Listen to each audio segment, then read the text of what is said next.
YouTube, what is going on? Welcome back to the channel. Today we are going over the 32 Malignant Hearts that are releasing on Thursday for season 1. I kind of went through these with like a half fine-tooth comb. There's some misses, but there's a lot of hits, and I'm personally pretty excited for these. I think this is going to be a fun season, probably not a lengthy one for most of you hardcore players, myself included, but I think it'll be fun for the time allotted. So without further ado, let's get into the video. Okay, 32 Malignant Hearts. The categories: Vicious Heart, offensive power. It drops from vicious malignant monsters or crafted via Corman's Wagon.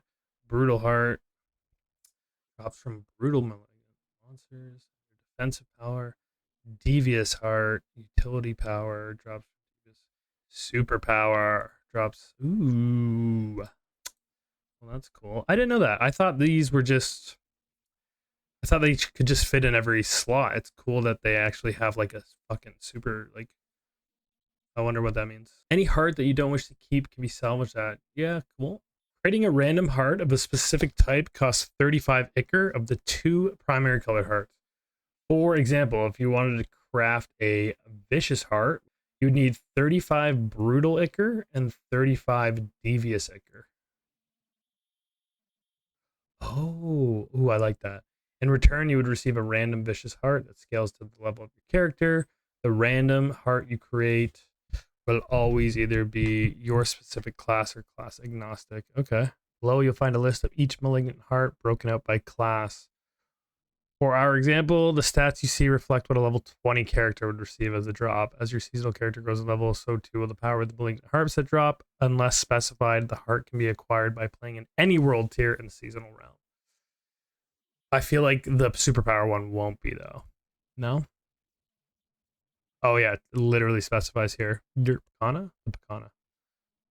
Vicious, offensive. Critical strike to electrically charge the enemy.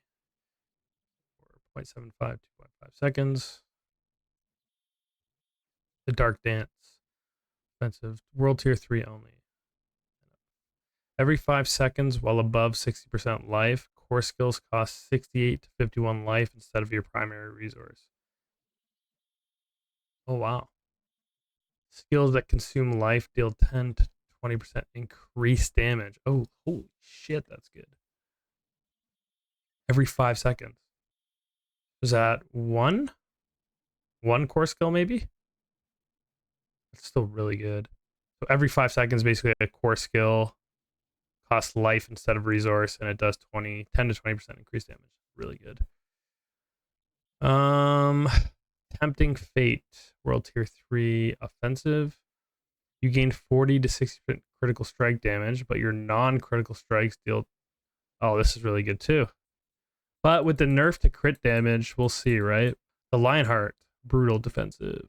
You gain 10% barrier generation. You heal 3 to 7 life per second while you have an active barrier.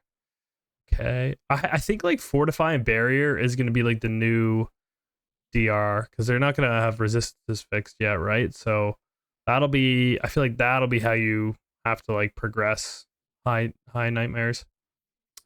Revenge, brutal defensive, world tier 3. 10 to 20% of incoming damage is instead suppressed when you use a defensive, subterfuge, or macabre skill. All suppressed damage is amplified by 250% and explodes. Oh, fuck. Healing up to 1360. Oh my god, that's really good. Keep in mind, that's a level 20, and that's doing 2,000 damage. That's real good. Okay. Prudent Heart. Brutal defensive, world tier 3 and up. You become immune for 2 to 4 seconds after you lose more than 20% life in a single hit. This effect can only occur once every 110 seconds. Almost 2 minutes. Oh, so it's like, oh. It's cheat death, basically. I mean, you get idea. Yeah, a little bit. Like if you get mollywopped in hardcore, that'll save you for sure. It's a little weird though, because you could be at below 20% and it not proc, right? Still though, and hardcore is getting easier and easier. That's crazy. Determination, devious utility. Resource draining effects are 40 to 50% less effective. In addition, gain 3 to 8% increased resource generation. Oh, cool. The core skills just they drain 50% less, basically, if you're looking at it that way. Retaliation, World Tier 3, utility, deal 510 to 680 fire damage to surrounding enemies whenever a crowd control effect is removed from you. Okay. Be okay. The calculated, World Tier 3 and up. After spending 150 to 200 of your primary resource, your next attack stuns enemies for 2 seconds. I don't know why there's so many stun things. Well, maybe not so many, but there's a couple stun things, like even one of those new aspects. Like, that must have to play a role, like if they're putting somewhat emphasis on it. Because that just seems like shit. The Malignant Pack, Wrathful, Super. Cycle through a Malignant bonus every 20 kills. Vicious, gain 20% attack speed. Core and basic skills have a 50% chance to fully restore primary resource. Wow. Brutal, every 21 seconds, gain a barrier absorbing. Oh, that's kind of cool. Malignant Pact. Okay. Creeping Death. Your damage over time effects are increased by 30 to 40% for each different crowd control effect on the target. Unstoppable monsters and staggered bosses instead take 110 to 130% increased damage from your damage over time effect. Okay. The Barber. Wrathful, Super, World Tier 3. Critical strikes and all subsequent damage within 2 to 4 seconds is absorbed by your target. Then the absorbed damage erupts onto surrounding enemies. Stored damage is increased by 10% per second. Oh, fuck. That could be really good. But if it's absorbed, then what's the point? Like, do you still do the damage? It's a great AoE. Interesting. We'll have to see. Okay, class arts. Focused Rage. Vicious Offensive. Spending 100 to 60 Fury within 2 seconds. Your next non-basic skills, critical strike chances increased by 20 to 30%. Meh. Meh. Resurgent Life, so Brutal Defensive. While below 40 to 60% life, you receive 50 to 60% more healing from all sources. That could be good.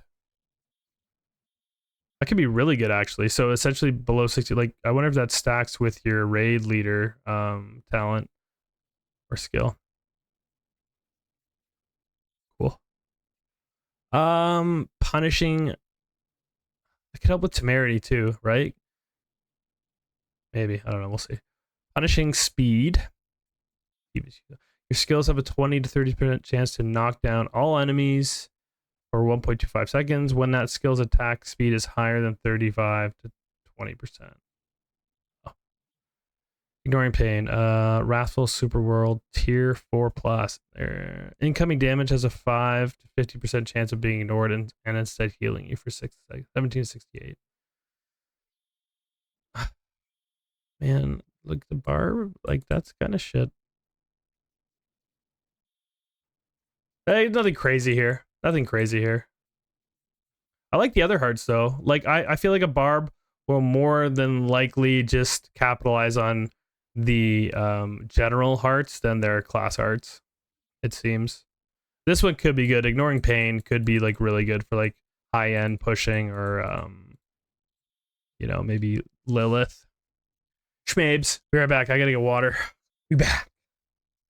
All right. The Moon Rage. Vicious Offensive kills have a 5% chance. Kills have a 5% chance to summon a wolf companion to your side. 20, 30 seconds. In addition, gain +3 to wolves. Okay, +3 to wolves. Okay. The Agitated Winds, Brutal Defensive. When 8 to 13 close enemies automatically cast. I'm guessing it says when there are 8 to 13 close enemies, you automatically cast Cyclone Armor. This cannot occur more than once every 10 to 20 seconds. Huh. Wonder if you need to have cyclone armor on your bar,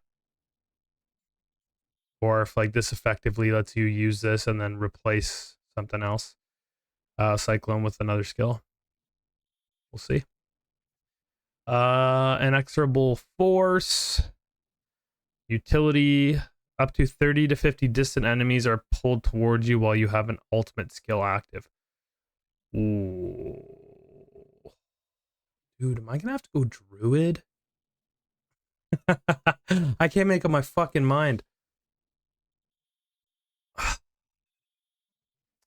Okay, so like landslide, because landslide's gonna be the play, right? So then you have an inexorable force, this, and it pulls enemies in. 30 to 50 distant enemies are pulled in while you have that ultimate active, which is Grizzly Rage, and then you have landslide going. Could be so strong. We'll see. The Unconstrained Beast. This is the super. When you are hit with a stun, freeze, or knockdown effect, there's a 40 to 60% chance to automatically activate Grizzly Rage for 3 seconds. Oh, shit. Okay, and then Grizzly Rage is... Does this count if it's on cooldown?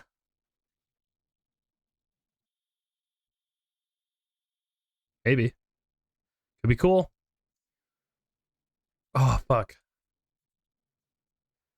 I think as of now, for Thursday, like Druid, it's Druid or Necro right now. They're pretty close. We'll see right now. The Sacrilegious, Vicious Offensive. Walking near a corpse automatic. Okay, I'll be playing Necro. Walking near a corpse automatically activates and equips corpse skill every second, dealing 40 to 30% reduced damage, which is fine because we only really need corpse explosion to generate essence, and then tendrils. And equip. Ooh, fuck. So this could be really good in terms of essence regen. It could be really good. I wonder how close near is. I hope I don't have to walk right over it. The Decrepit Aura defensive. When at least 5 enemies are near you, gain an aura that automatically curses surrounding enemies with Decrepify. Fuck, that's good. These are good. Both of these are good. What does Decrepify do again? Let's see. Water. Curses target area. Enemies are afflicted by Decrepify are slowed by 40% and deal. That's decent. Frozen Terror. Utility. Lucky hit. Up to 10 to 20% chance of inflicting fear for 2.5 seconds. Feared enemies are chilled for every 20. For 20% every. The Great Feast. Super. Each minion drains 1 to 2 essence per second, but deals 50 to 75% increased damage.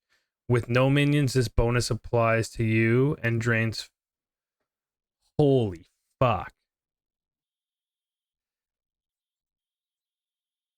So we're going to be obviously sacrificing minions again. So we get 50 to 75% increased damage. 5 essence per second is a lot though. But if we have where is it? If we have this, the Dark Dance, and then also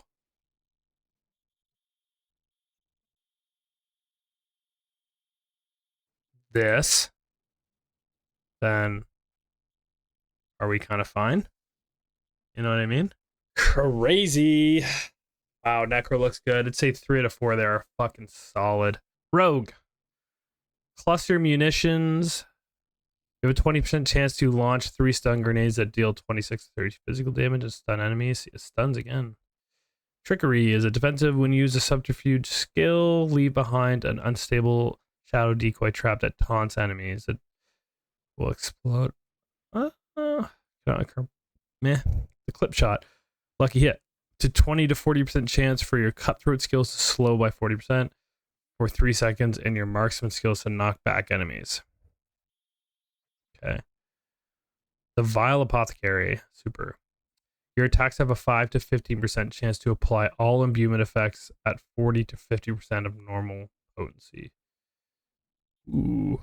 That's pretty good. Sork. Sork won't mean much for me because I need to make one this season. Tal Rasha. Defensive. For each unique element you deal damage with, you deal 7 to 12% increased damage for 3 to 10 seconds. That's pretty cool. Spell breaking. Defensive. After taking elemental damage, gain 20 to 40% resistance to that element for 5 seconds. Okay, but they're not fixing resistances, so at least not yet. Utility. Spite. When you are afflicted with a crowd control effect, there's a 20 to 40% chance that the same enemy and enemies around you are also afflicted with the same effect for 3 seconds. Omnipower. Super. Core skills that launch a projectile consume all of your mana. For every 45 to 35 extra mana consumed, you launch an additional projectile and damage the enemy, and the damage is increased by 3 to 5%. Okay. Fair enough. I mean, I think Sork is just getting completely fucking left behind here. Just across the board in the patch notes, in the balances, in the new Legos and uniques, and then now in this, in the hearts. Kind of crazy. It makes me want to play it less, but I'm gonna have to. I'm gonna have to see what they're about, because majority of people play them, said they're fun. Cage hearts cannot be traded between players because we want hearts to feel like an achievement for slaying challenging malignant monsters. However, jewelry containing malignant sockets can be traded to ensure that there are multiple sources for jewelry and malignant sockets that correspond to the cage hearts players have earned. Very cool. Very cool. So that is the hearts. Yeah, so that's the hearts. Like, we can I'll link this below too. But the patch notes are all here. The hearts are all 32 hearts are here. I'll link this below. You guys can check it out for yourself. I think a lot of cool stuff. I'm very happy with the direction they're going with this. There's a lot to unpackage here, and it brings a lot of good variation to the game, more so than I thought it would. So it'll be very cool. I hope it's challenging to get these hearts though. I hope they don't come too easy and to the point where they're almost like nightmare sigils, and I'm just, breaking them down every time I get one that I don't like. So we shall see. We shall see.